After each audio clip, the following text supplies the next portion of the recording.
Listo, Thalita, puedes empezar. Bom dia a todos. Queria dar as boas-vindas. Sejam todos muito bem-vindos a esse webinar, onde nós vamos falar sobre convergência e resiliência, o futuro da segurança hospitalar. E esse evento tem a iniciativa conjunta da RID Global, líder mundial em soluções de identidade confiável, e da Limits Media, focada em levar inovação e conteúdo estratégico ao mercado. Eu sou Thalita Lelice, estarei com vocês como moderadora deste webinar. Busco trazer uma conversa. Por que em 2026 se tornou um ano mais crítico para a cibersegurança nos hospitais brasileiros? Ou seja, nós estamos falando de continuidade assistencial, segurança do paciente, acesso, operação e capacidade de resposta em situações críticas. Hoje, queremos olhar para esse desafio de forma integrada, reunindo as perspectivas de TI, de segurança física, da infraestrutura e da arquitetura hospitalar. E, para isso, nós vamos debater essa convergência entre o físico e o digital. Nós temos um painel de elite, pessoas aqui de peso. Então, eu queria dar boas-vindas aos nossos especialistas. Primeiramente, ao Vitor Ferreira, presidente da ABCIS e CEO do Hospital Infantil Sabará, um dos líderes mais influentes em tecnologia e IA na saúde. Minha querida amiga, arquiteta Bia Gadia, CEO da Gadia Arquitetura, e especialista em neurociência aplicada à saúde, uma voz fundamental sobre como o design e a inovação moldam os ambientes seguros. Débora Pignatari Nardi, Regional Sales Manager da RID Global Brasil, especialista em levar a segurança física para o próximo nível de convergência digital. E, por fim, não menos importante, Anselmo Antunes de Carvalho, gerente de TI do Hospital Santa Rita de São Paulo, que vai trazer a visão prática de quem protege grandes operações hospitalares diariamente. Eu desejo um ótimo evento para a gente, um rico momento de discussão para a gente compartilhar nossos conhecimentos nessa área, né? Para começar, já vamos direto ao ponto, para eu não ficar enrolando aqui, vamos ao ponto crítico, que é a operação. Para isso, eu convido Anselmo Antunes para compartilhar a sua experiência sobre como construir a cibersegurança do zero em um ambiente hospitalar real. Anselmo, a palavra é com você. Boa apresentação. Muito obrigado a todos. Bom dia a todos que estão acompanhando nosso webinar. Quero dar bom dia também aos meus colegas convidados aqui, na figura do Vitor. Vitor, que acabou de retornar de uma missão, a missão RIMS 2026, né? Vai com certeza trazer insights incríveis para a gente. Mas Débora, Bia, Thalita, muito obrigado pelo convite, um prazer estar aqui com vocês. Quero compartilhar minha tela, mas antes vou me apresentar brevemente. Como foi dito pela Thalita, há pouco mais de 20 anos atuando com tecnologia, sendo os últimos 15 dedicados à área de saúde, tive a oportunidade de passar por vários perfis de instituições, ou seja, operadoras de saúde, hospitais, a indústria farmacêutica, health techs também. E hoje, à frente da gestão de tecnologia do Hospital Santa Rita, a apresentação que eu trago para vocês, baseada apenas em 3 slides, utilizando IA em notebook LM, muito mais eu quero compartilhar minha vivência, falando para vocês o que nós passamos por aqui e qual foi o trajeto, né? O caminho percorrido nesses 2 anos que eu estou à frente da gestão do hospital, para a gente chegar nesse momento, né? Olhando principalmente para a cibersegurança. Só um instante, deixa eu compartilhar aqui minha janela. Um minutinho. Tela inteira. Aqui. Acredito que vocês, por alguns segundos, vão ver duplicada a tela e agora já estão na apresentação, certo? Só me sinalizem com áudio os demais convidados aqui. Vocês já visualizam que eu estou com uma tela só. Perfeito, pessoal. Então, eu vou dar um contexto, primeiro, de quem nós somos como instituição, o que eu identifiquei ao chegar e qual foi o plano de ação, o plano diretor da área de tecnologia para a construção desse movimento de cibersegurança, principalmente olhando ambientes críticos, tá? Não sei se todos conhecem o Hospital Santa Rita, um hospital de 102 anos, localizado no eixo hospitalar da Paulista. Então, nós estamos aqui na Vila Mariana, né? Bem no finzinho ali, né? Para uns fim, para outros começo da Paulista, e um hospital que passou por diversos modelos de gestão. Como vocês veem a nossa fachada, o hospital ele foi construído e teve a sua primeira gestão ligada a uma entidade religiosa. Depois ele passou para a gestão profissional de médicos. Esses médicos, depois anestesistas. Há relatos que dentro do hospital funcionou como sede a primeira escola de anestesia do Brasil, né? Um hospital que teve na sua jornada muito caminhar para e passo com outras grandes instituições como Einstein. Então, mesmo o corpo clínico que atuava nessas grandes instituições atuavam aqui também. Então, o hospital acompanhou a vanguarda do desenvolvimento da saúde da sociedade paulistana, né? Então, primeira cirurgia videolaparoscópica bariátrica foi realizada, a gente tem históricos no Einstein, e a segunda foi realizada aqui no Hospital Santa Rita. Ocorre que um hospital sempre com um foco cirúrgico, tendo, óbvio, a sua porta de pronto atendimento, mas sempre olhando a conversão para o ambiente cirúrgico, com alguns adventos da saúde no Brasil, especificamente em São Paulo, passou por diversas crises. A primeira delas gerada pelo fechamento da Unimed Paulistana, onde a Unimed Paulistana tinha aqui como um hospital de referência cirúrgica e transbordo da sua unidade hospitalar, que é o Hospital Santa Helena, né? Era o Hospital Santa Helena, depois se tornou Oswaldinho, hoje é da Prevent, ali na região da Liberdade, na rua São Joaquim. Isso fez com que o hospital, né, arcasse aí com grandes dívidas, e depois, quando o hospital conseguiu se reposicionar, ele veio a seguir a pandemia. Então, também um outro grande golpe aí, né, do destino na gestão do hospital, e esse hospital há 2 anos passou a ser gerido, né, foi adquirido e passou a ser gerido por um fundo de private equity, um fundo de investimentos privado, que há 2 anos e meio, 3 anos faz a gestão do hospital. Todo o corpo gestor diretivo foi trocado. Nós temos ainda alguns gestores que pertenciam a esse movimento e ainda atuam conosco, e foi nesse contexto que eu cheguei aqui, e o que eu identifiquei foi, de fato, essa fotografia de uma instituição que ficou durante muito tempo sem investimento, sem olhar estratégico para a área de tecnologia da informação, olhando mais a área de tecnologia como um back-office. Óbvio, dado aos movimentos do destino, não tinha como ser diferente. Então, o que nós começamos a mapear, e eu contei muito com o apoio de algumas consultorias bem conceituadas no mercado, nós começamos a olhar a jornada de transformação digital para esse hospital, não para torná-lo uma referência, por exemplo, em cibersegurança ou inteligência artificial do Brasil, mas para tentar trazer o hospital aos dias atuais, quando o tema é uma boa infraestrutura, uma boa tecnologia, uma boa governança de segurança da informação.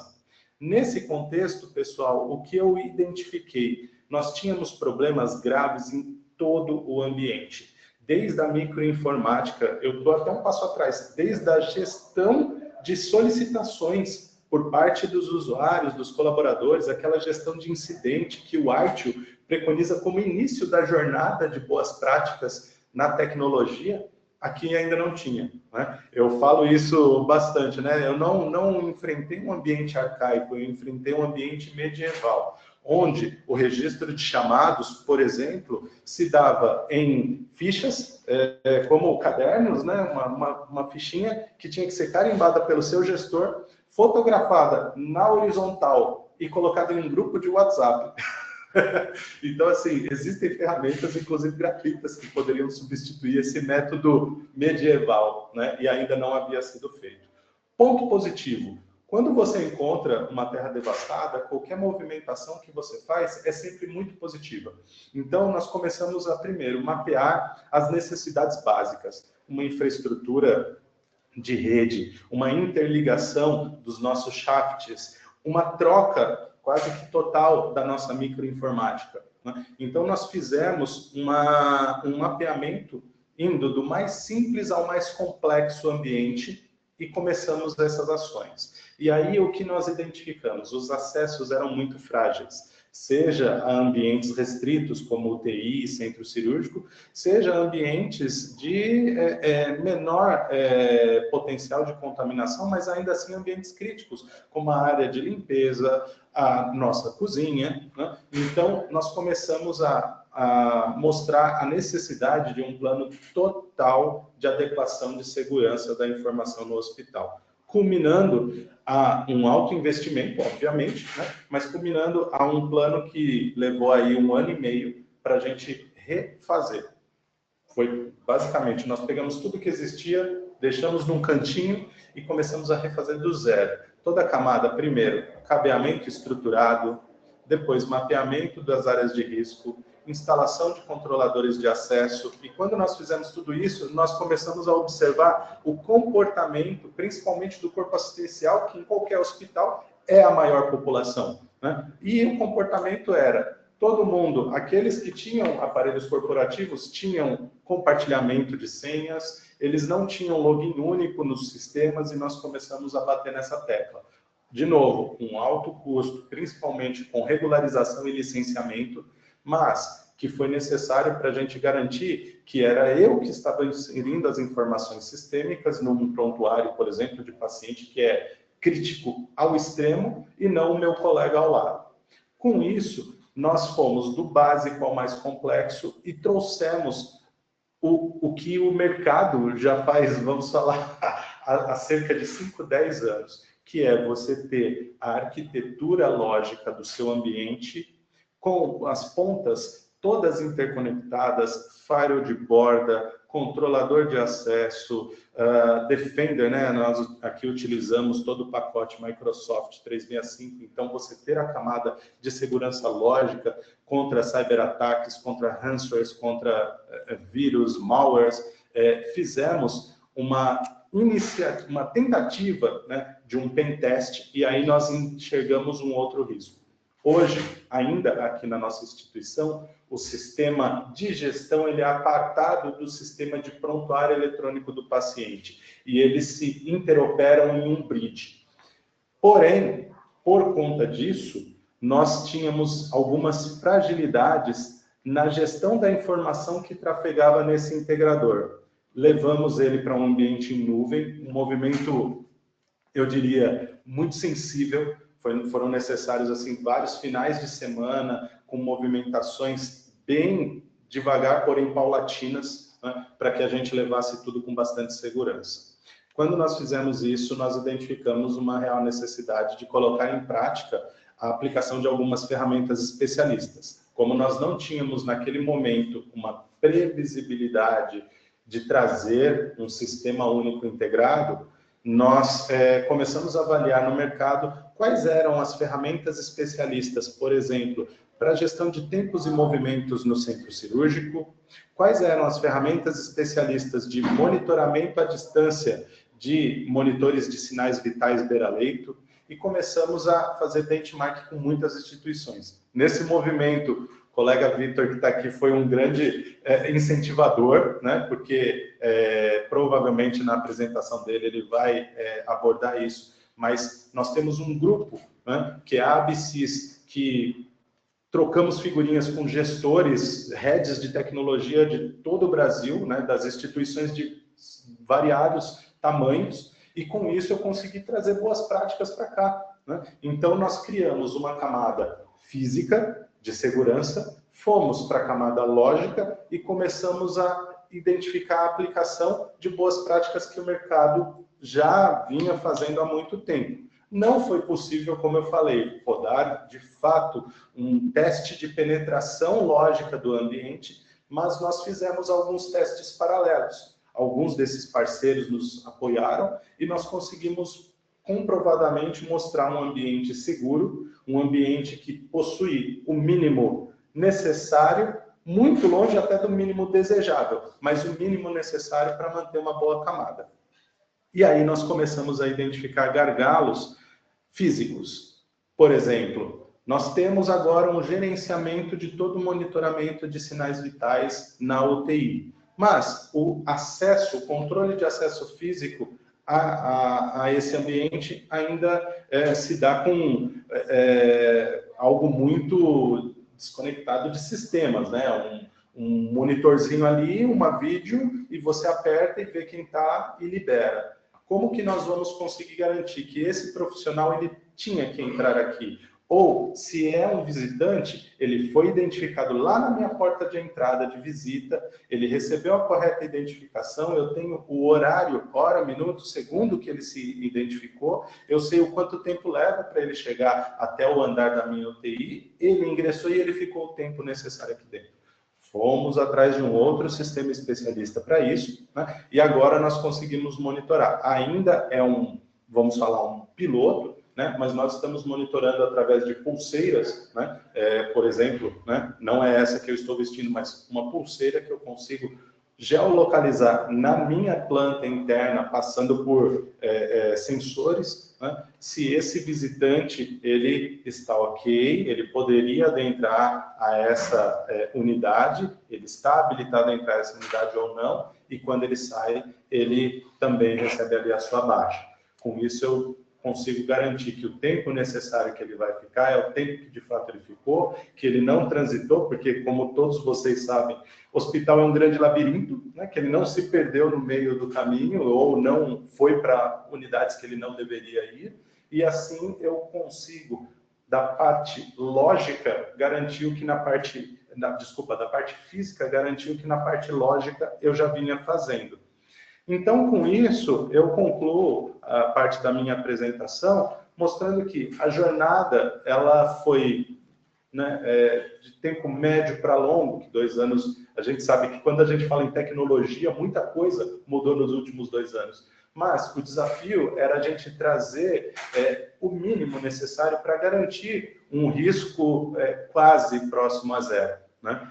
Ter o básico do básico resumido aqui significa hoje já um passo muito, muito largo, porque é uma instituição que precisou, inclusive, mudar a sua cultura, né? Você tinha médicos que simplesmente chegavam, deixavam a chave com o manobrista e iam. Hoje eles têm toda uma jornada, eles têm um fluxo de acesso, eles têm uma gestão desse controlador de acesso.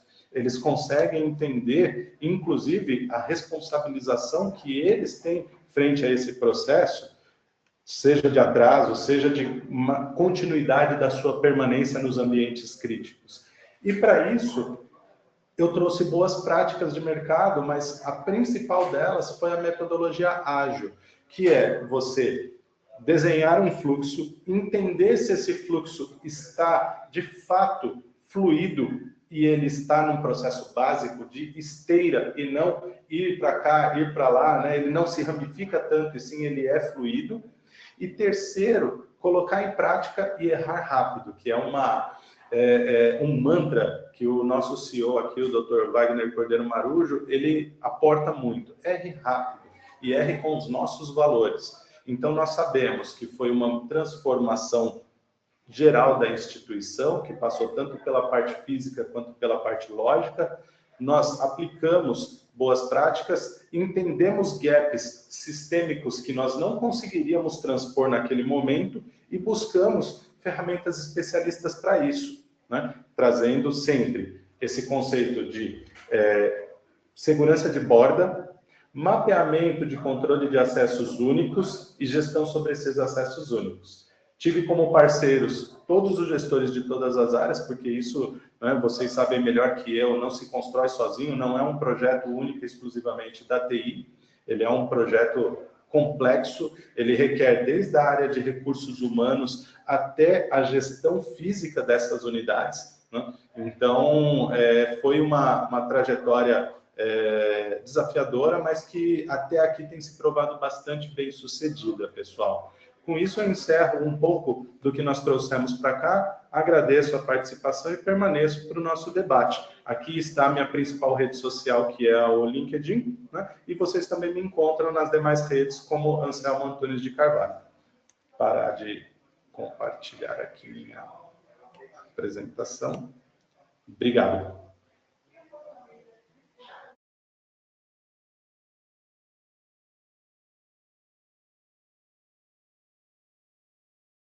Não sei se sou só eu, mas não a ouço, Thalita.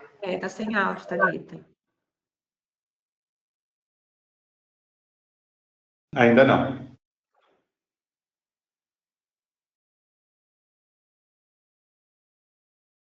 Voltei? Aí. Agora sim. É ao vivo, né? Excelente, Anselmo. Obrigada pela apresentação. Parabéns. É o que você falou, né? A arquitetura lógica do ambiente que liga todas as pontas. Como nós precisamos ter esse olhar integral, né? Do serviço de saúde. E aí, com isso, então, nós vamos agora conversar um pouco como que nós garantimos que quem acessa essa infraestrutura é quem diz ser. Para isso, vamos falar um pouco, convidar a nossa querida Débora Pignatari para falar sobre a importância estratégica das credenciais físicas e como elas garantem a resiliência em um mundo digital. Boa apresentação, Débora. Olá, pessoal, bom dia. Primeiramente, eu gostaria de agradecer a presença aqui de todos os meus colegas hoje. Agradecer também aqueles nossos clientes, nossos parceiros, profissionais de mercado que separaram esse tempinho hoje para acompanhar esse painel conosco. Então, eu acho que quando nós pensamos em segurança hospitalar, muitas vezes nós pensamos primeiro na segurança digital, né, hoje em dia, né, a gente tem vivido essa transformação digital com relação à proteção de dados, prontuários eletrônicos, ataques cibernéticos, mas existe uma pergunta fundamental, né, que muitas vezes passa despercebida, né, quem realmente está entrando nas áreas críticas de um hospital? Né? Então, em ambiente onde profissionais, pacientes, visitantes, fornecedores, um ambiente em que todo esse pessoal circula diariamente, né? Garantir a identidade correta, né, das pessoas, tornou-se um pilar de segurança, né? Então, é nesse ponto que a convergência entre a segurança física, digital e infraestrutura, né, se torna essencial e fundamental.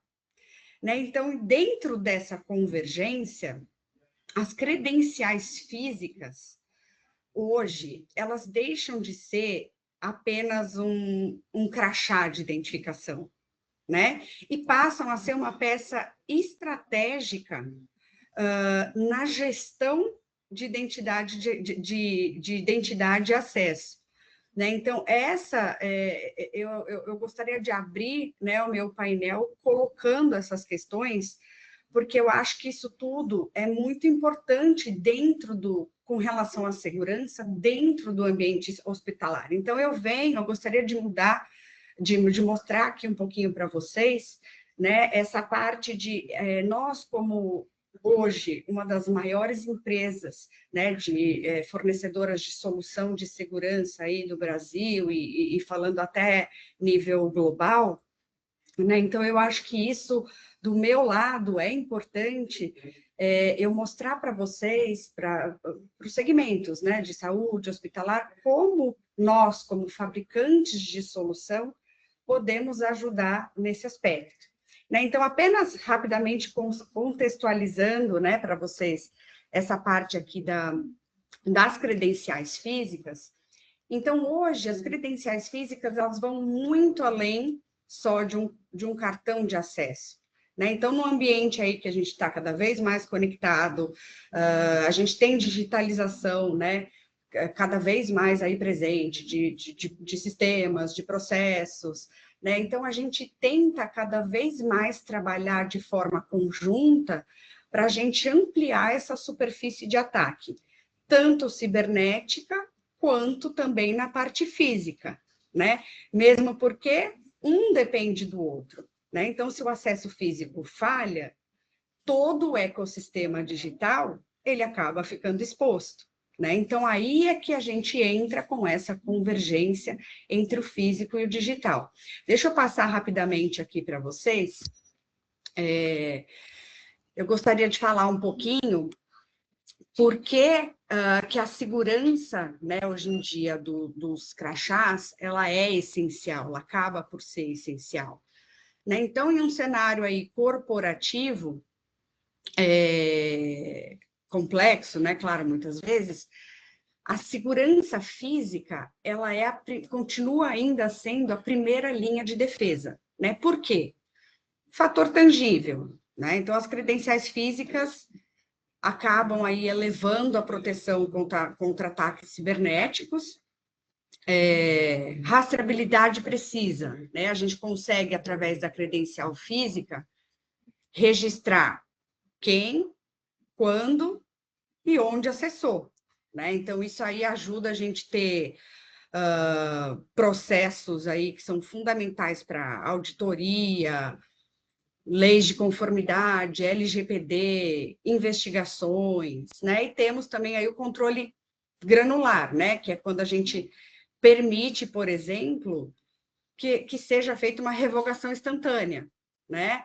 E a gente consegue aí fazer restrições por horário e localização. Então, isso são pontos, assim, para mostrar para vocês o quanto ainda, né, a segurança através de um crachá físico, né, no momento em que a gente fala-se muito em soluções digitais, né, ainda o crachá físico, pelo contrário, ele ainda tem muita relevância e contribui muito, né, nessa questão de segurança quando trabalhamos em conjunto com as soluções digitais.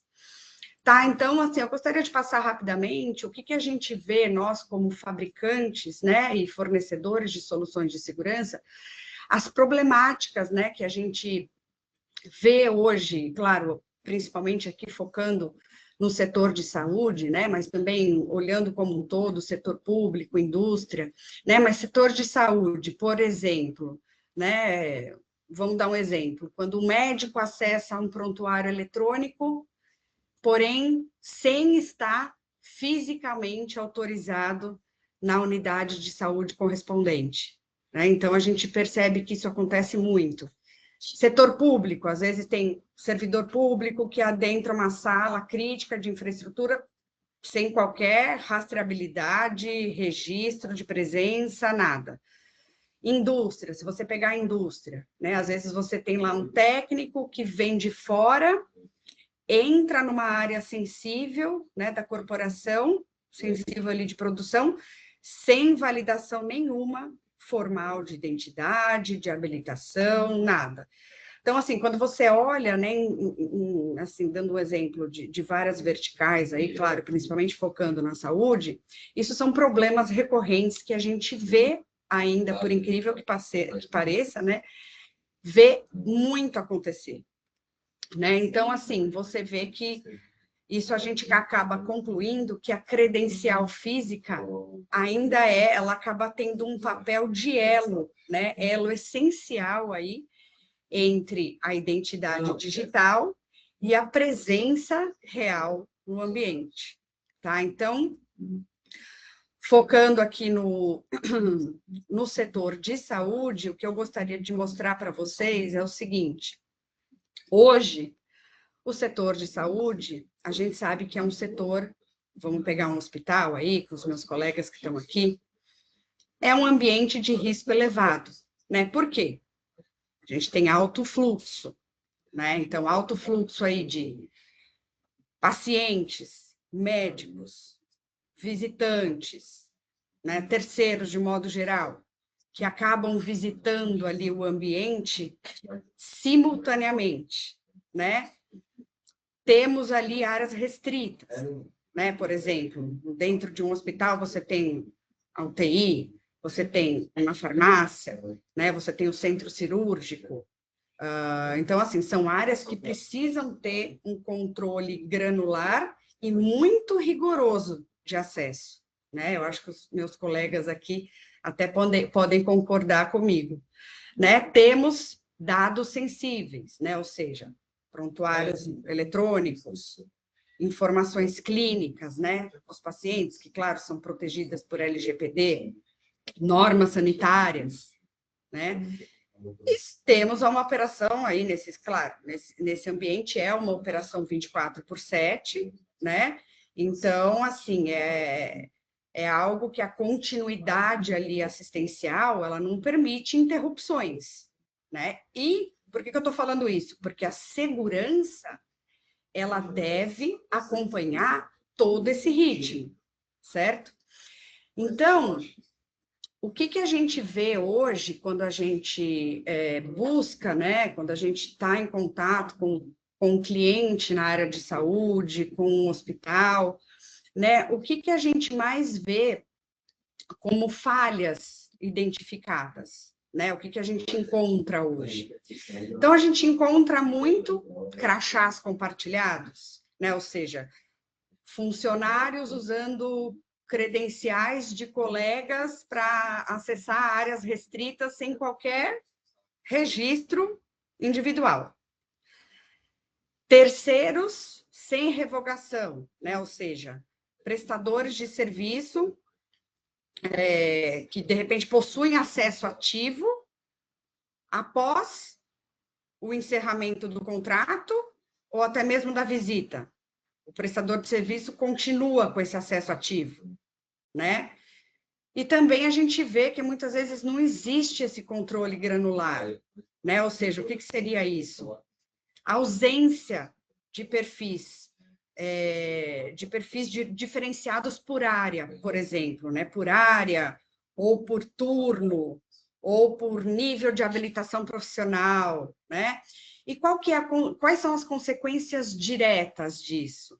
Né? Então, a gente acaba percebendo que existe, muitas vezes, emergência sem auditoria, né? Ou seja, acessos emergenciais realizados sem registro ou justificativa formal, a identidade, muitas vezes, não verificada da forma correta, né? Ou seja, o sistema não confirma que a pessoa ali presente é realmente quem afirma ser no momento do acesso, né? Então, isso é mais ou menos uma fotografia do que a gente, como fornecedor de segurança, quando a gente se reúne com um cliente de área hospitalar, né, ou área de saúde, a gente encontra muito esse tipo de problemática, né?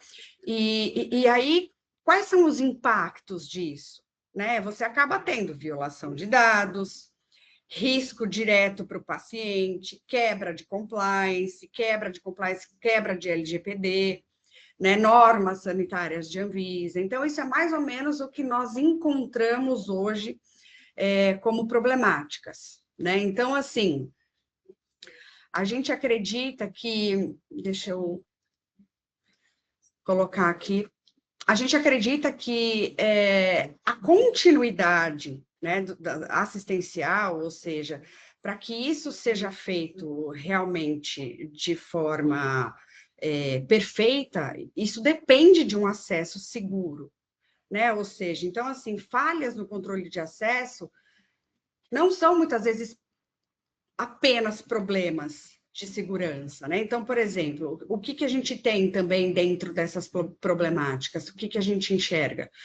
Muitas vezes, atrasos em procedimentos, né? Ou seja, profissionais, o que isso acaba gerando, né?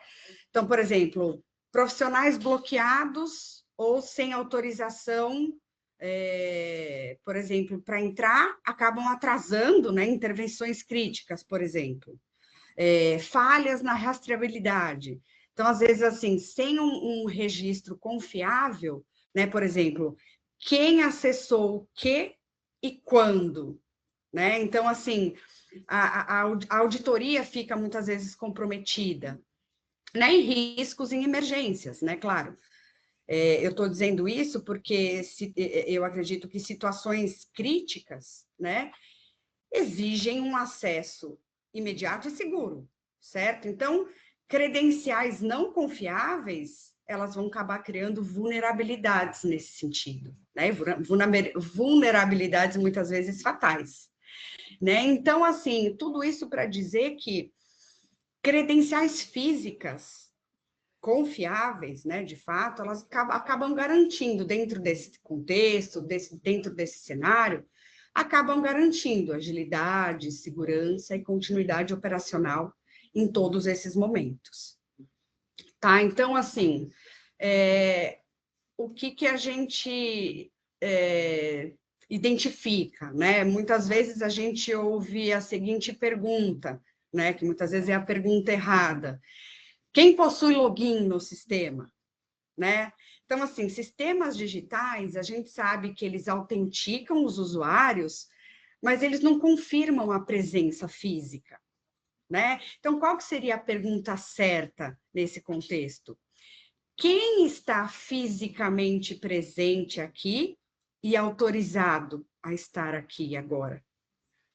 Né? Então, assim, aqui que a convergência entre a presença física verificada e mais a autorização digital, isso é fundamental para a gente conseguir fazer uma gestão da identidade, né, segura e rastreável dentro desse tipo de ambiente, que é um ambiente muito sensível, né? E exige, por todas essas questões que eu acabei de colocar, um controle muito rígido, né? Então, assim, eu acho que fica aqui para os meus colegas, né, até pensar um pouquinho sobre essa revisão, né? Como é que está o processo hoje de controle de acesso de vocês, né? Quem pode acessar o quê? Em quais horários, né? Qual autorização? Como rastrear cada acesso? Como revogar isso imediatamente?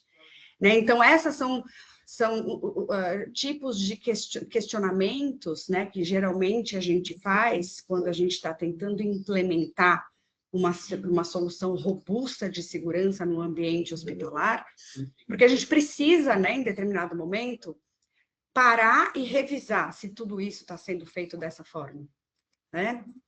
Então, assim, falando sobre convergência entre o físico e o digital, a gente tem aí, a gente consegue ter credenciais seguras e personalizadas, a gente consegue ter, com isso, integração com sistemas de identidade, a gente consegue fazer auditoria e rastreabilidade em tempo real e governança baseada em risco. Então, assim, hoje, nós, como fabricantes de solução, nós temos, né, soluções que podem ajudar vocês a resolver toda essa problemática, tá? Então, assim, o que eu queria deixar, né, uma mensagem com tudo isso, uma mensagem para vocês, é o seguinte, né, hoje a gente vem caminhando, né, para um processo de digitalização, é um processo natural, mas o seguinte, mesmo em ambientes totalmente digitais, né, a segurança, ela ainda começa pela identidade física, né? Então, assim, hoje a gente costuma trabalhar em cima de 3 pilares, né, com relação a isso. O elemento de segurança, né, que seria a primeira linha ali de defesa, né, contra acessos não autorizados, né? Depois, um instrumento de governança, né, que seria a ferramenta de gestão que garante toda essa rastreabilidade, né, segregação de funções, enfim. E o pilar da continuidade, né, que é o que sustenta toda essa operação, né, e minimizando aí os riscos operacionais dentro de um ambiente hospitalar, tá? Então, assim, só uma chamada à reflexão final, né, que fica aí também para os meus colegas e todos que estão tendo a oportunidade de assistir esse painel, é o seguinte: sua organização, ela sabe exatamente quem está autorizado a estar fisicamente presente nesses ambientes críticos, né, naquele exato momento, né? Então, se a resposta não for imediata e objetiva, existe aí uma lacuna de segurança, tá? Então, assim, para evitar que isso possa causar um incidente mais grave no futuro, é necessário parar para revisar esses processos, tá? Então, assim, é um investimento estratégico em resiliência, tá? Então, assim, hoje, HID, né, nós como HID, como Fargo, nós temos aí vários tipos de soluções escaláveis para cada negócio, temos as nossas impressoras, né, de credenciais, tanto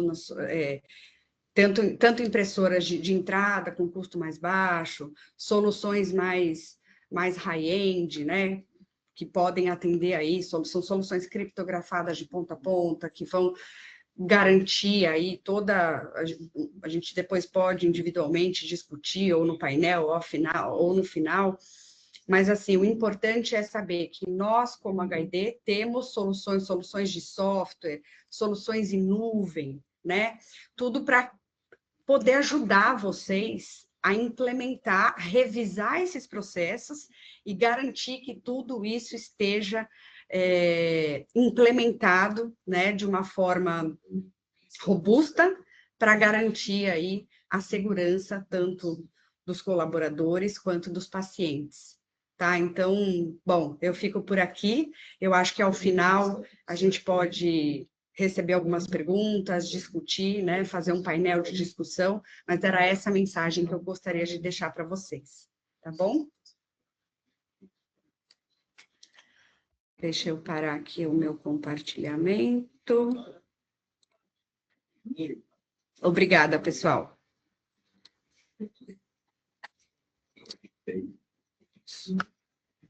Voltei, o microfone tá querendo me trollar aqui. Voltei, né? Estão me ouvindo. Débora, obrigada por toda essa explanação. Um serviço de saúde tem muita... É o que eu falo, né? Um lado sincronizado. A gente não consegue olhar cada um para o seu quadrado sem ter esse olhar contínuo de cada detalhe. E tudo isso a gente busca o principal, que é ali a segurança do usuário, a segurança do paciente, não somente o paciente, mas a segurança do serviço como um todo, né? E é importantíssimo a gente conseguir integrar esse olhar do jeito que nós estamos hoje nesse painel. É muito bom participar e ver como nós temos aqui, abrindo a nossa mesa, né? Um ecossistema completo, porque nós conseguimos hoje começar a discussão com a arquitetura, com o TI, com a estratégia e a tecnologia da identidade. Então, é rico a gente poder ter esses momentos para a gente refletir como nós precisamos, de fato, ter esse olhar ampliado, né? Então, na verdade, não é no final, nosso grande tempo aqui é para valorizar a presença de vocês com toda a experiência e poder conversar, ter essa discussão. Então, eu já chamo aqui para completar a nossa mesa, né? O Vitor e a Bia, para a gente já começar esse debate, essa discussão. E aí eu já começo falando com o Vitor. Já vou começar por quem ainda não falou, né? Vitor e Bia. Mas, gente, vamos tentar fazer algo bem natural. Vocês querem fazer alguma observação? Pode só abrir o microfone e vamos fazer disso uma conversa, uma grande reflexão de troca de experiências. Então, Vitor, vou começar por você. E aí a gente... Só estou dando pontapé. Vitor, considerando o aumento dos ataques de ransomware, né, contra hospitais no mundo todo, qual hoje é o principal fator de vulnerabilidade das instituições, tratando aí da deficiência tecnológica, da ausência? Acho que a Thalita travou, ou fui eu? Foi ela, doutor. Foi ela. Tá bem. Mas vamos lá, vamos seguir a proposta dela e vamos bater um papo aqui. Até para começar o raciocínio, eu queria aproveitar as falas que já foram feitas e queria perguntar para o amigo Anselmo. Aí, Anselmo, você está desde quando no Santa Rita? Início de 24. Pois é. E, poxa, você trouxe um relato tão impactante, né, de Só tá dando um eco aqui, acho que alguém está com o microfone aberto também e está me... Eu acho. Ah, ela fechou. Tá.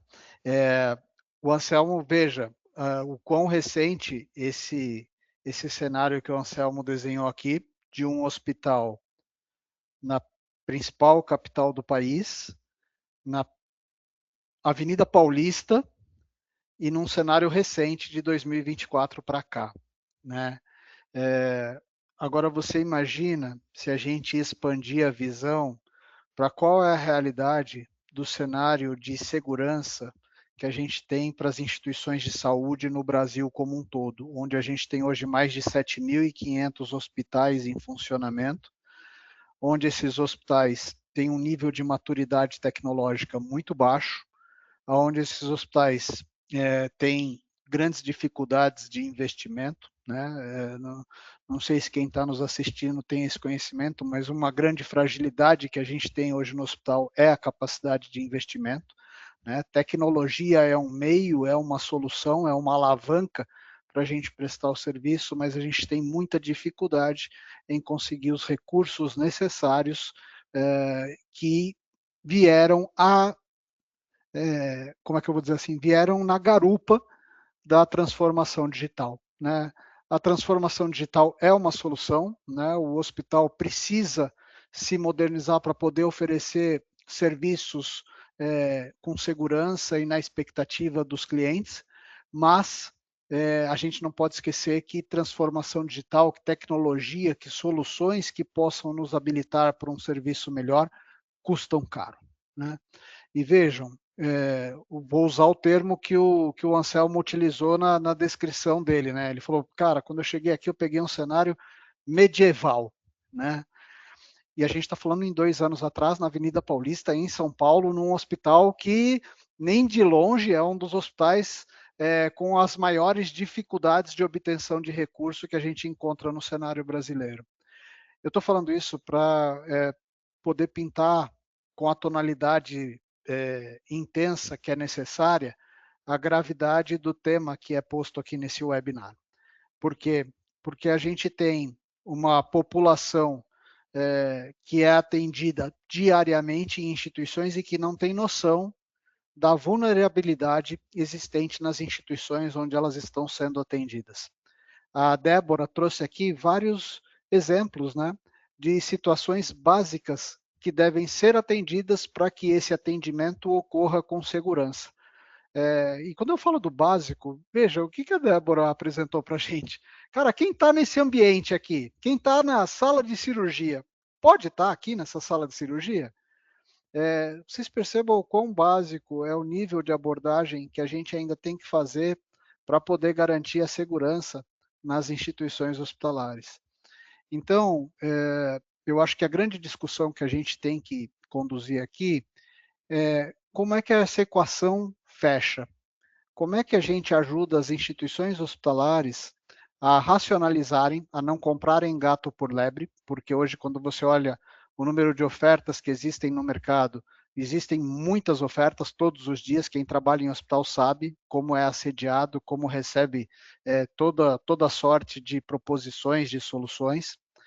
Como é que o hospital pode fazer um bom uso desse recurso escasso financeiro que ele tem para poder atender a essas premissas mínimas de segurança, né? Então, quando a gente fala de garantir identidade, de garantir acesso, né, a gente está falando de algo muito básico, gente.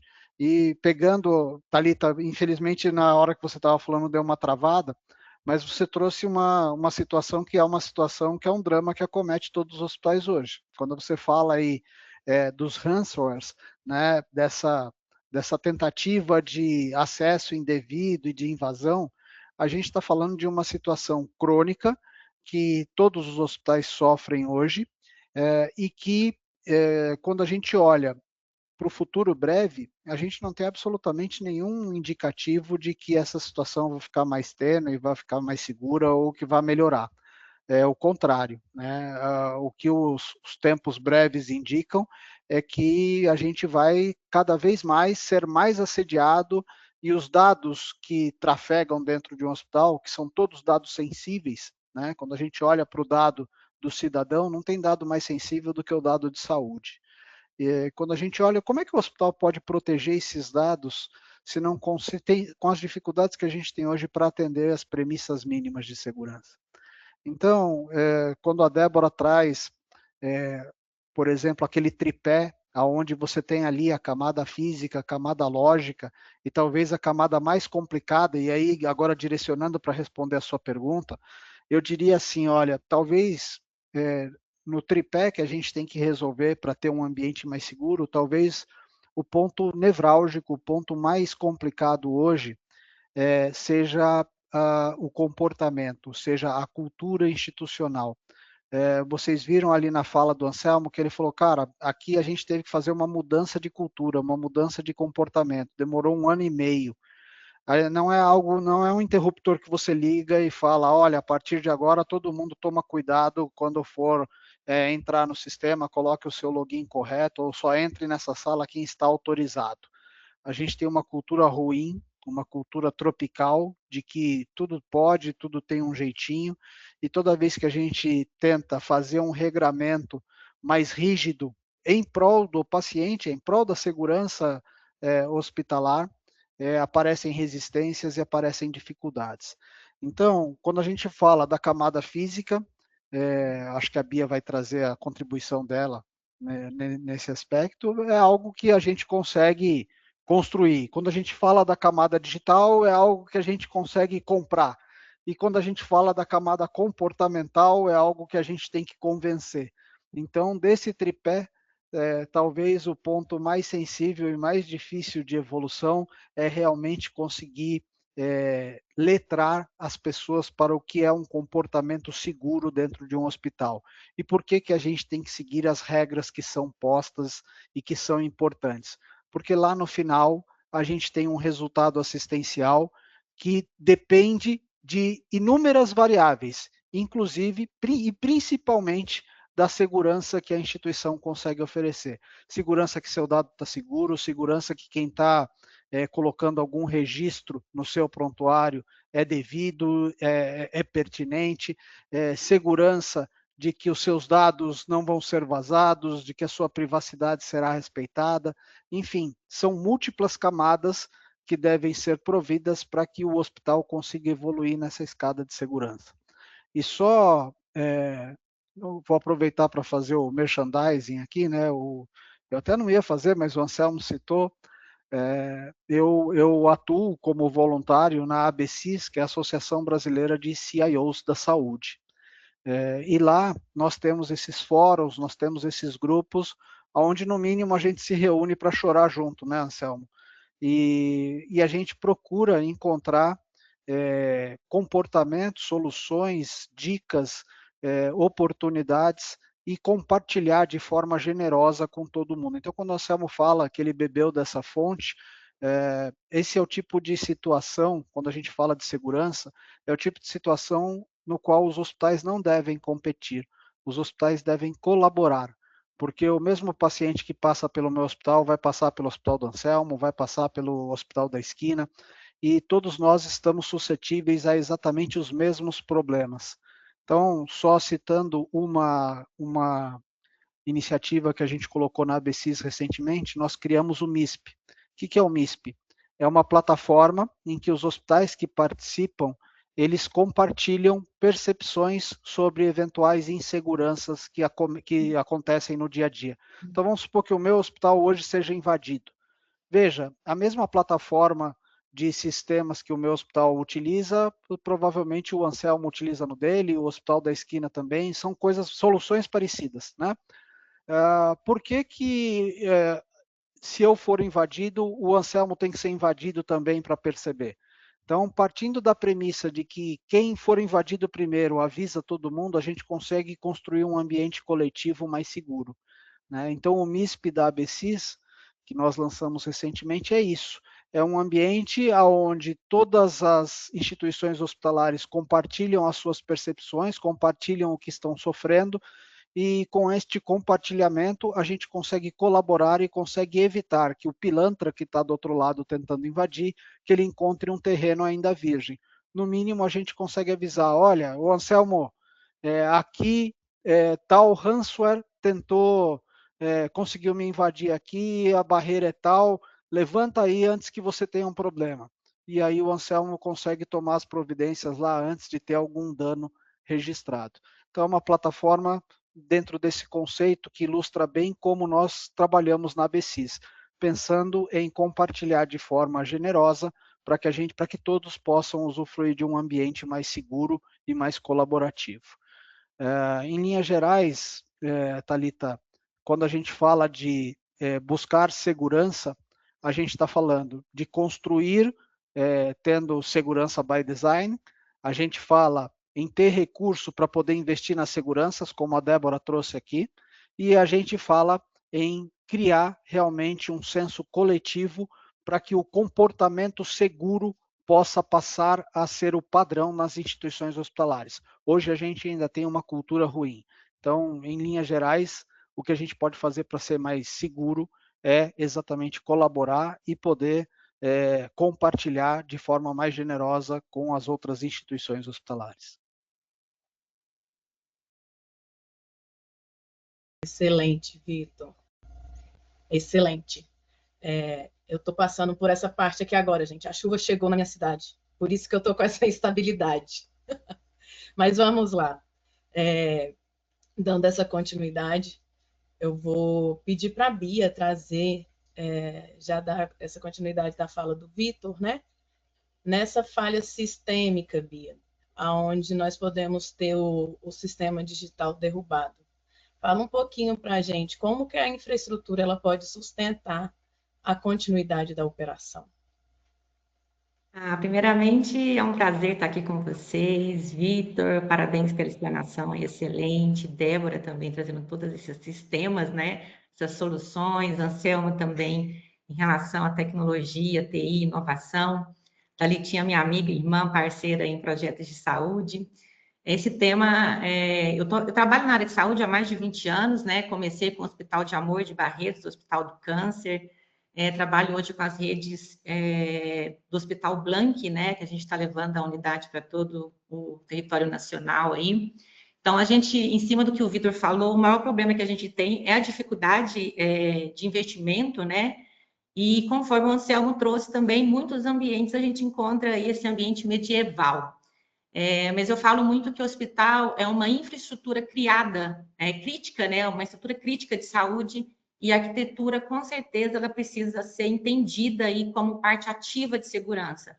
Na arquitetura, a gente começa aí desde a organização de fluxo, a gente cria as áreas, o sistema de barreira, né, os fluxos, a gente define as barreiras, controla os acessos, protege as rotas, reduz os cruzamentos críticos aí, melhora a visibilidade operacional, a gente ajuda a prevenir erro, atraso e a exposição de risco. E quando eu falo o hospital, a arquitetura ela tem que estar inserida desde o início, porque eu vejo que ela é uma parte ativa mesmo do sistema. E um hospital inteligente e seguro, ele começa no layout, né? Ele começa na relação entre emergência, a relação entre diagnóstico, TI, centro cirúrgico, enfermarias. E ele começa na forma que o prédio, porque o prédio, os fluxos, ele permite que as pessoas cheguem no lugar certo, no tempo certo e com o menor risco possível. E a arquitetura, ela tem um papel aí, na minha visão, um papel fundamental na segurança do paciente, Thalita, porque ela interfere aí na qualidade do cuidado, né? Porque um fluxo mal resolvido, ele aumenta o tempo de resposta, um acesso mal dimensionado, ele gera atraso. Um hospital confuso, sem comunicação visual, ele perde a capacidade de resposta. Então, eu gosto de dizer muito que a arquitetura, na prática, aí, é uma gestão de risco aplicada no espaço físico, porque ela protege pessoas, ela sustenta processos, ela dá suporte à assistência, e quando mais digital o hospital se torna, mais importante é a sua base de projeto ali, porque ele tem que ser seguro, ele tem que ser, acima de tudo, resiliente e preparado para qualquer diversidade, né? A gente viu aí a questão da pandemia também, o quanto os ambientes físicos mudaram, e a tecnologia teve que caminhar junto, a segurança do paciente também, e a arquitetura no mesmo processo. Então, eu acredito muito que a arquitetura é uma das primeiras e principais aí camadas de segurança do hospital.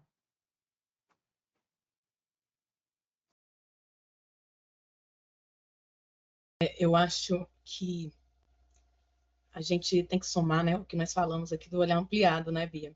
Como nós precisamos realmente trazer esse olhar sem distinguir Acho que é uma cocriação entre os setores, né, Thalita? Eu acho que é uma cocriação. Eu acredito muito no que o Vitor falou nessa questão cultural, porque é cultural. Desde a implantação do arquiteto no projeto é cultural, porque até então, eu estou em projetos há 20 anos na área de saúde. Antigamente não se ouvia o arquiteto. Antigamente chegava para o arquiteto, eu quero um hospital de tantos leitos. E o arquiteto não ouvia ninguém. O CEO já virava para o arquiteto e já falava assim, não ouve ninguém, senão esse projeto não sai do papel. Era isso, vai atrasar. E hoje não, hoje o projeto ele precisa ser cocriado, ele precisa ser cocriado com a TI, ele precisa ser cocriado com o CEO, com os parceiros, com os fornecedores, né, com os usuários em si. A gente precisa entender toda a jornada de todos os setores e serviços das pessoas envolvidas no processo. Então, acho que um processo e um projeto inteligente, ele ouve todo o setor saúde. Ele precisa ouvir todo o setor.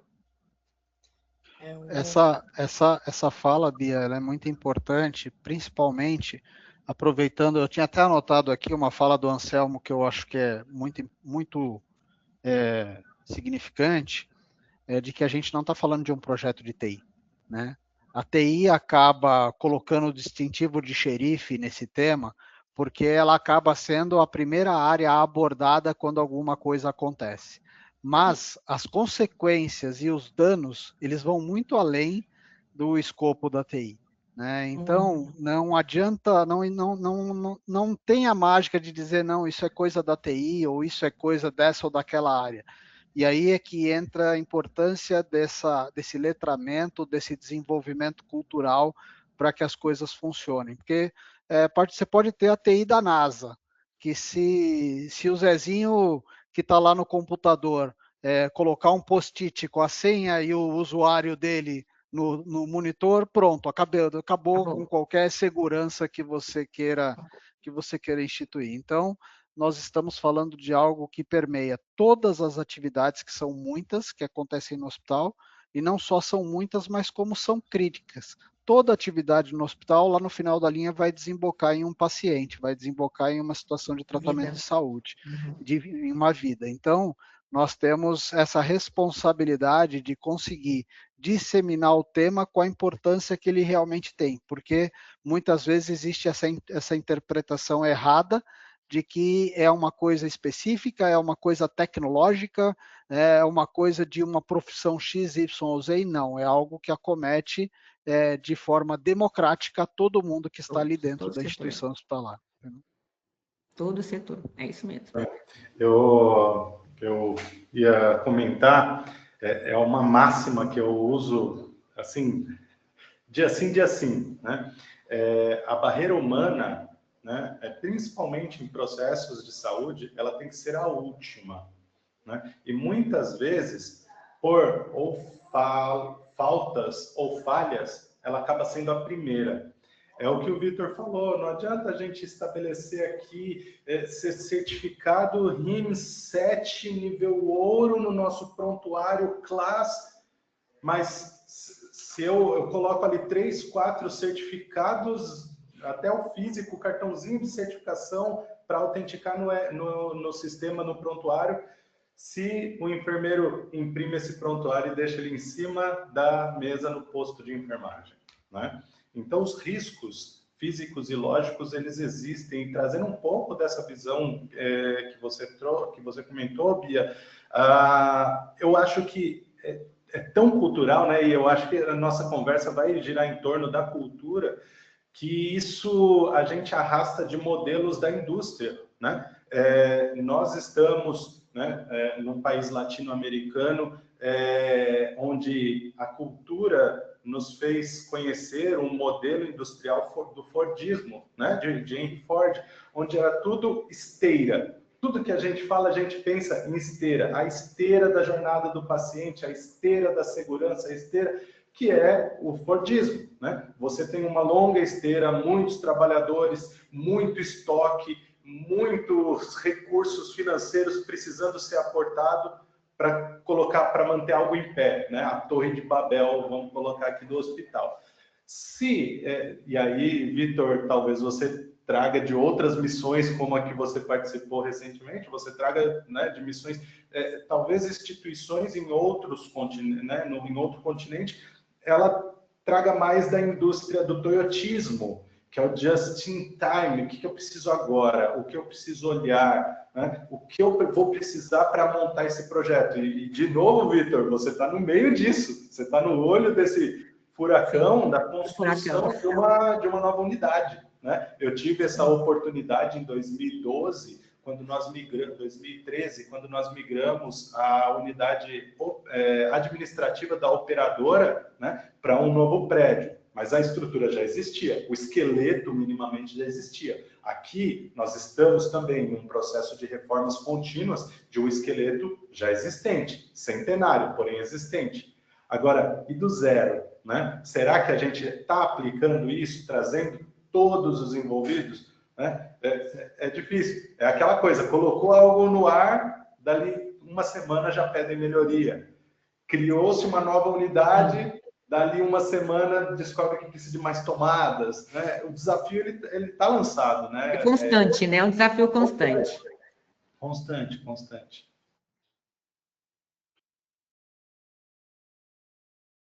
Só para botar mais um temperinho, o cenário é esse e ele está ficando muito pior, porque a cada dia nós ouvimos maravilhas sobre inteligência artificial, sobre conectividade, sobre big data, sobre soluções que fazem maravilhas e que invariavelmente impactam nessas 3 camadas que a gente falou.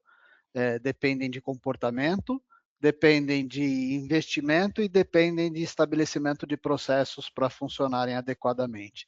Então, a gente está chegando nesse momento que o pessoal chama de era exponencial, que é aquele momento em que a tecnologia evolui mais rápido do que a gente consegue acompanhar, né? E acho que todo mundo já percebe isso acontecendo, porque ninguém em sã consciência hoje consegue garantir que tem a última informação, que tem a informação mais atualizada da última novidade em inteligência artificial, porque você piscou, já tem uma coisa nova acontecendo. Então, esse ambiente muito dinâmico, né? Esse ambiente com muita coisa acontecendo ao mesmo tempo, é um ambiente praticamente impossível da gente garantir 100% de controle.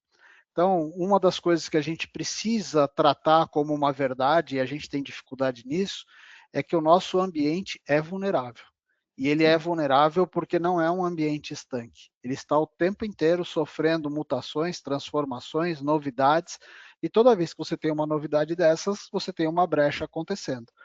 Até esse cenário que o Anselmo acabou de trazer, talvez seja até um privilégio, né? Você poder fazer uma instituição do zero, poder tomar essas decisões e poder definir os seus padrões e aonde você vai apostar a sua segurança.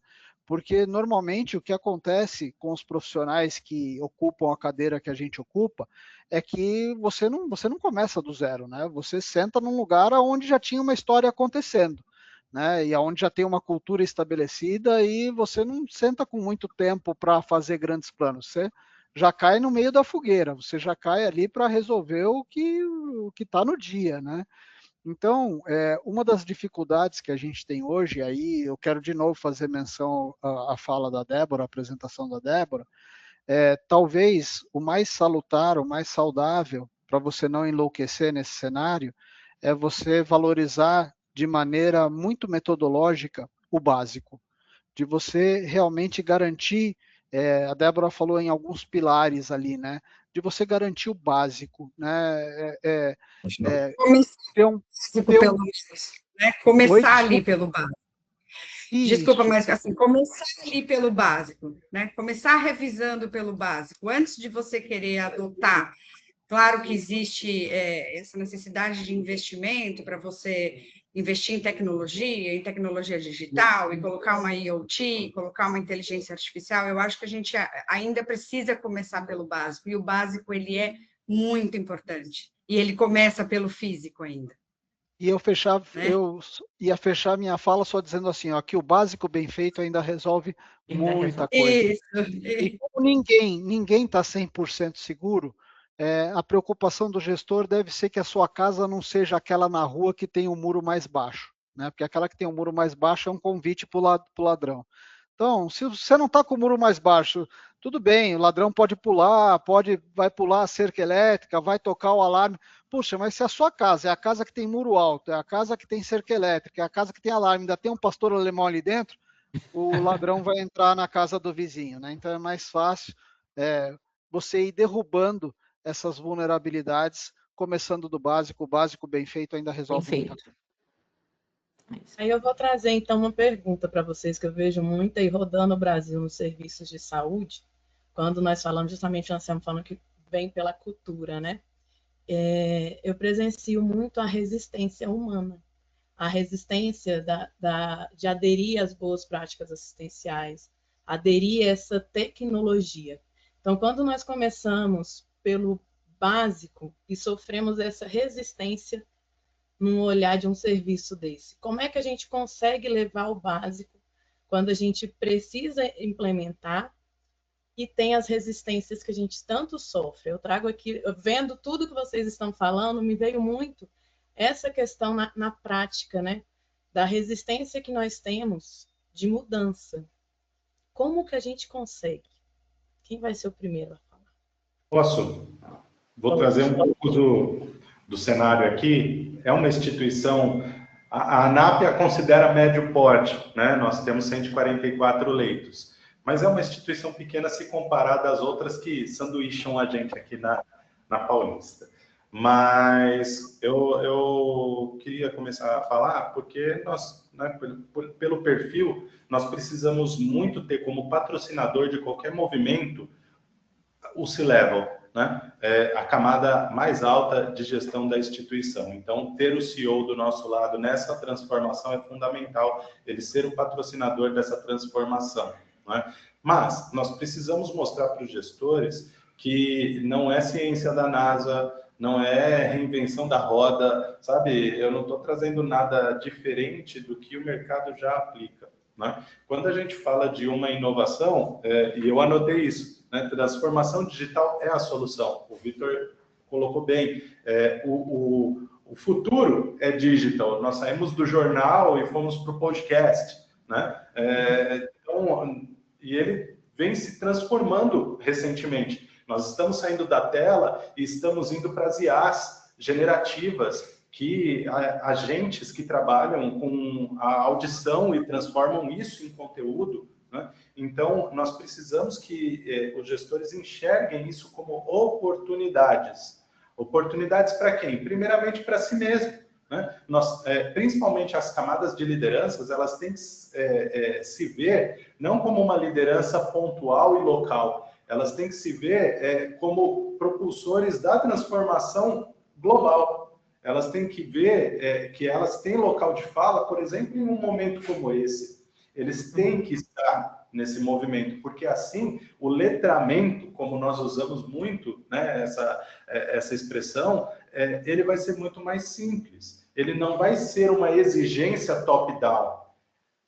As novas gerações, elas encaram isso talvez de forma um pouco mais natural por conta disso. Elas já entendem que inovação faz parte da sua transformação. O que há dois anos atrás elas faziam de um jeito, hoje elas fazem de outro. Hoje de manhã eu li uma matéria, né, sobre isso, falando que o modelo comercial SaaS, que é o Software as a Service, acabou, né? E agora está muito mais pendendo para um movimento de o quanto eu consumi da sua plataforma SaaS. Tudo bem, ela está ali 100% à disposição, mas eu não consumi nenhum conteúdo, por exemplo, do Netflix nos últimos 15 dias, porque eu estava ou em viagem ou envolvido em outras ações. Por que eu tenho que pagar uma mensalidade cheia, né? Então, ter, primeiro, um patrocinador da mais alta, né, do mais alto crachá da instituição. Segundo, ter os gestores entendendo que é uma transformação natural, não é uma transformação digital, é uma transformação natural, né? E os colaboradores já praticando isso no seu dia a dia, a gente tem um cenário perfeito. O desafio qual é? Numa instituição de saúde, principalmente, trazendo para o nosso cenário, convivem pelo menos 4 gerações, né? E aí sim, a necessidade da transformação cultural, do letramento, do aperfeiçoamento e pensar também, como eu trouxe na minha apresentação, do básico ao complexo. O que é mais simples? É trocar o crachá por um crachá com RFID para um acesso? Vamos lá primeiro. Depois vai ser a certificação digital, a íris de reconhecimento para assinatura de um prontuário. Vamos deixar para depois, embora tudo isso seja realidade hoje, né? O Vitor com certeza viu muito disso na última RIMS, né? Já é realidade hoje, mas vamos tentar a doses homeopáticas que acaba funcionando de forma mais assertiva.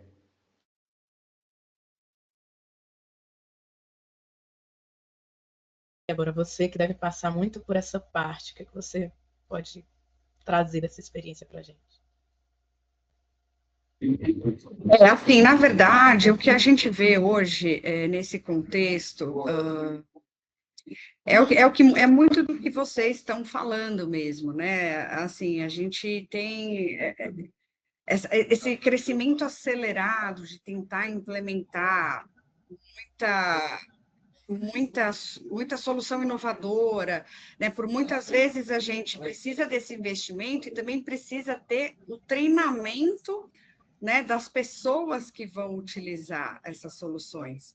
Então, muitas vezes, nem isso a gente chega a ter, né? Não só a resistência, né? A gente enfrenta, né? Eu acho que as pessoas enfrentam a resistência em utilizar essas soluções e, muitas vezes, também nem treinamento para utilizar isso elas têm, né? Então, por isso que a gente fala que, realmente, a gente precisa estar ali, começar do básico mesmo. Quando a gente fala numa convergência, né, de segurança, entre a segurança física e digital, né, essa convergência, eu acho que ela acaba permitindo, né, que a identidade, né, ali do profissional ou da pessoa que esteja acessando aquele ambiente, ela vai poder ser validada em múltiplas camadas, né? Então, assim, eu acho que a gente entende a convergência como sendo isso, né? É a capacidade da gente conseguir validar a identidade do usuário em múltiplas camadas. Então, eu acho que isso a gente, como empresa fornecedora de segurança, né? Então, a gente acaba tendo muito essa questão de ter uma credencial mais inteligente, que ela possa ser o ponto central dessa integração, entendeu? Então, podendo conectar controle de acesso físico, autenticação em sistema, fazer a gestão da identidade, tudo isso num ponto único, né? Então, eu acho que... Mas é muito isso também, a gente enfrenta realmente resistência cultural, resistência... falta investimento, né? Então, assim, falta investimento, o pessoal precisa ser treinado a utilizar tudo isso, né? Então, eu acho que a gente começar ali pelo básico, né? Checando como é que está... fazendo essas perguntas, até que eu mostrei para vocês, começando ali pelo básico, né? Eu acho que e esse ponto de convergência, né? Se utilizar disso, onde a gente possa, de fato, fazer essa autenticação em múltiplas camadas. Eu acho que isso ajuda a proteger, de certa forma, o ambiente, e isso vai, aos poucos, a gente vai tentando ganhar a resistência humana, né? Vai tentando convencer o pessoal de que isso é importante, de que é importante hoje a gente falar um pouco mais sobre segurança e direcionar um pouco mais os investimentos para esse setor, né? Para esse tipo de solução. Eu vejo isso de um contexto geral, né? E o que eu vejo também? Eu vejo muito, que eu acho que o maior obstáculo que todo setor enfrenta e os próprios profissionais da área, né? O que acontece muito? Às vezes querem ser implantar essa tecnologia e nem o básico está bem feito. É aquela coisa, nem medicamento a gente tem, nem área física a gente tem, a gente já quer implantar a tecnologia. Eu acho que o contexto aqui que todos trouxeram é isso, vamos fazer o básico bem feito. E aí eu acho que é uma jornada mesmo, é um processo. A partir do momento que né? Eu acho que é um processo. Eu acho que quando as pessoas ficam inseguras e não aceitam bem a tecnologia, é quando o básico não está sendo bem feito. Eu acho que é mais o cenário que a gente enfrenta aí. A gente vê aí, a energia tem gerador, né? Gases medicinais tem backup, climatizações de áreas críticas, aí a gente tem a contingência. Por que ainda a nossa questão da infraestrutura digital, aí, os sistemas de acesso, tudo não estão sendo pensado com o mesmo rigor, né? Acho que vale uma análise aí para a gente trazer para o setor também, porque a gente precisa dessa infraestrutura digital e sistemas de acesso pensado com esse mesmo rigor. E eu acho que a tecnologia só não é bem aceita quando o básico ainda não está sendo bem feito.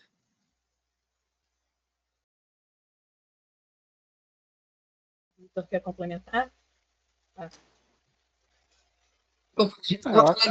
Desculpa. Perdão, Vitor.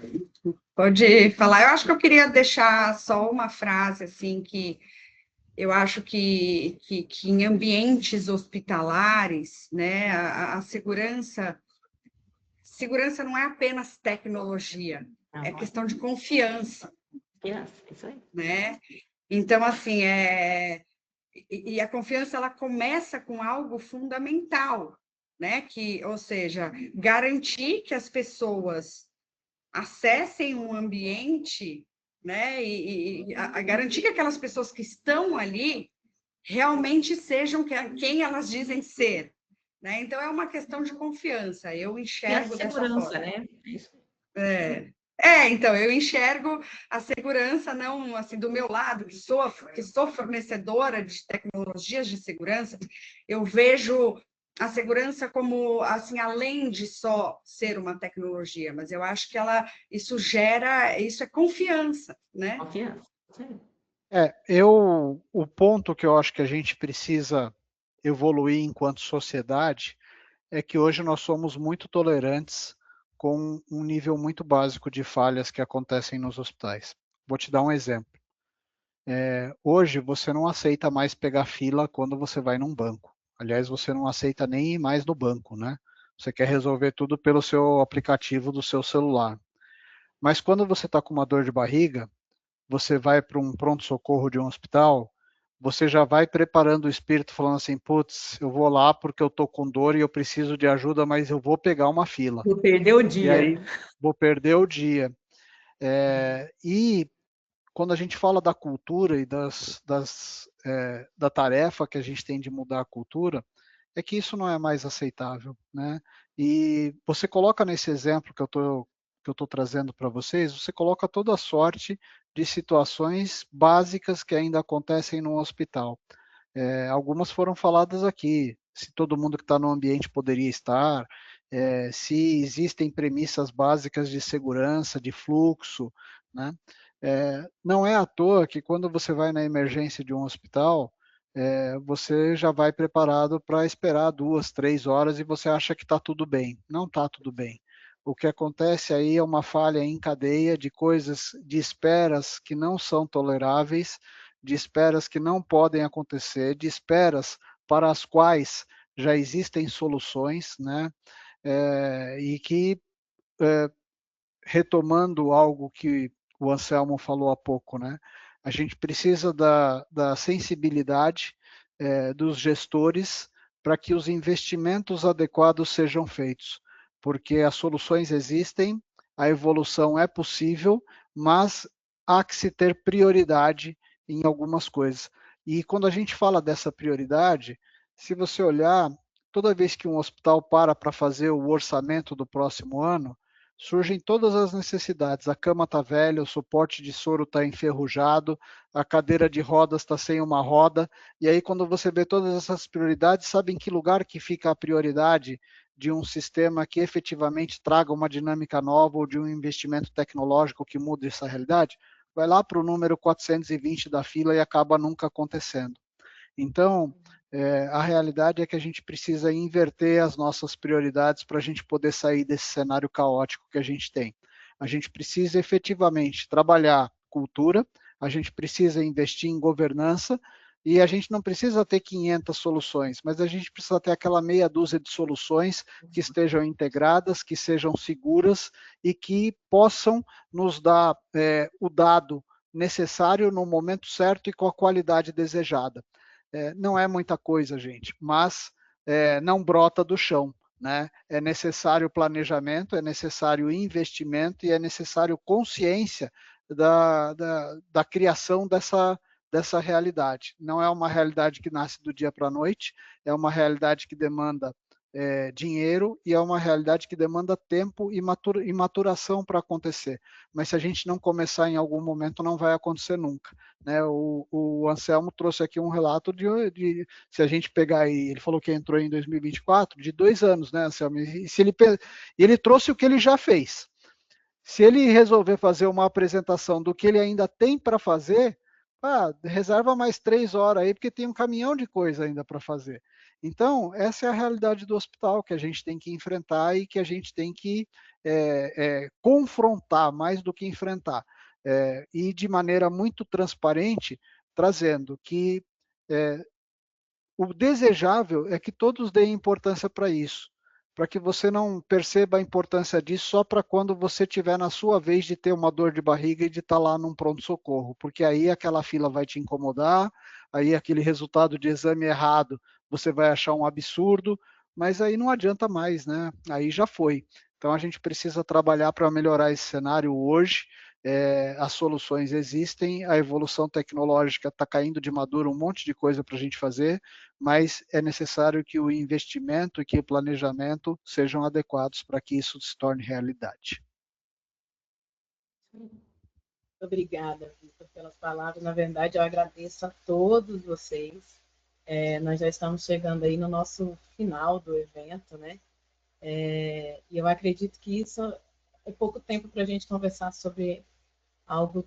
Conversar do básico ao complexo são muitos dados aí, muitas reflexões, até a gente conseguir levar isso realmente para todos os perfis de serviço de saúde.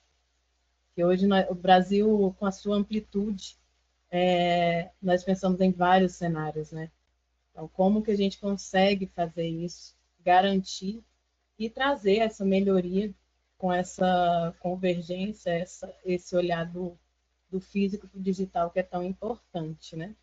Agradeço a todos vocês. Eu dou mais...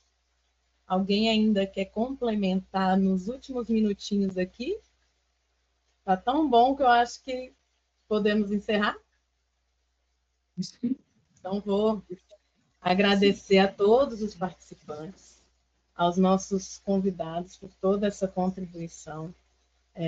Eu acho que o que ficou claro ao longo dessa conversa realmente é que a resiliência hospitalar ela não depende apenas da tecnologia, como nós vimos aí em tudo, né? E precisamos dessa integração, que nem vocês todos falaram, pessoas, processos, segurança, infraestrutura, o ambiente de saúde. Em palavras simples, nós não podemos soltar a mão em nenhum setor, em nenhuma unidade, porque senão a segurança se torna frágil, né? A segurança de tudo que envolve o setor saúde. Então, a gente precisa dessa continuidade operacional, continuidade do cuidado, para trazer esse preparo real, essa visão sistêmica, com uma grande ação coordenada. E aí eu agradeço por vocês trazerem todas essas falas, para levar essa reflexão para quem nos ouviu, né? Em especial, agradeço, agora corrigindo, a HID, que eu estava chamando de RID, desculpa, Débora. A HID e a Limite Transmedia pela organização, por poder nos oferecer esses painéis, né, com esses grandes painelistas. Falo não por elogiar, mas porque são pessoas que realmente contribuem vocês realmente contribuem para essa evolução do sistema de saúde. E dá até a próxima. Que nos encontremos aí e podemos continuar com essa grande reflexão e essa conversa. Muito obrigada a todos. Obrigado. Tchau, tchau. Tchau, tchau, pessoal. Muito obrigado.